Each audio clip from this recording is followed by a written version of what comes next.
আসসালামু আলাইকুম, কেমন আছেন সবাই? তো একটা অঙ্ক হচ্ছে এরকম, মানে কিছু সংখ্যা দেয়া আছে, এটার হচ্ছে মধ্যক বের করতে হবে।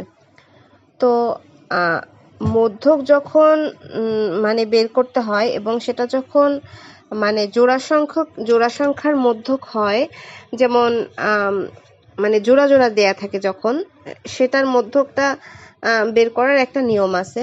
যেমন প্রথমে উপাত্তগুলো হচ্ছে একই মানে ছোট থেকে বড় এই ক্রমে হচ্ছে সাজাইতে হবে প্রথমে।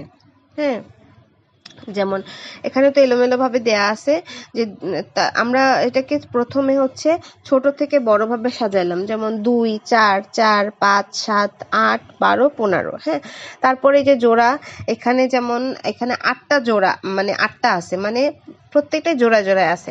যখন এরকম জোড়া জোড়া থাকবে তখন মাঝখানের চতুর্থ এবং পঞ্চম যে পদ থাকবে সেটা হচ্ছে গিয়ে মানে মাঝখানের পদ হিসেবে ধরে নিতে হবে। তো চতুর্থ পদ আছে হচ্ছে 5 আর পঞ্চম পদটা আছে হচ্ছে 7। হ্যাঁ, তো মধ্যক নির্ণয়ের ক্ষেত্রে কি করতে হবে, এই 4 আর মানে 5 আর 4 5 আর হচ্ছে 7 এটা যোগ করে 2 দিয়ে ভাগ করতে হবে, তাহলে হলো 6 আসে। তো এখানে এটার মধ্যক হচ্ছে 6। হ্যাঁ, তো তারপরে আরেকটা প্রশ্ন আছে এরকম যে 3টি পরিসাম্য রেখা আছে, নিচের কোণটির, হ্যাঁ মানে প্রতিসাম্য, সরি আমি একটু ভুল বলছি, প্রতিসাম্য। তো প্রতিসাম্য রেখা আছে হচ্ছে সমবাহু ত্রিভুজের। আরো আরো অনেক কিছুর প্রতিসাম্য আছে, যেমন হচ্ছে বৃত্তের আছে, প্রজাপতির আছে। হ্যাঁ,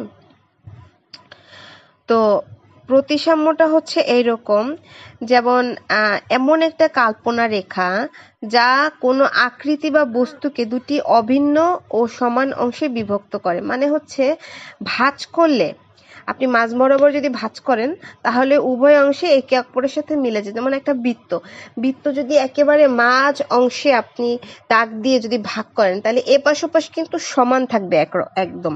সমবাহু ত্রিভুজটাও সেরকম, যদি মাঝখানে করে দাগ টেনে যদি ভাগ করা হয় তাহলে ওরকম। যেমন প্রজাপতির যে 2টা পাখা থাকে, হ্যাঁ, যদি একেবারে মাঝ বরাবর যদি এটাকে মানে ভাগ করা হয় তাহলে কিন্তু এই বিভাজন রেখাটাই হচ্ছে প্রতিসাম্য রেখা।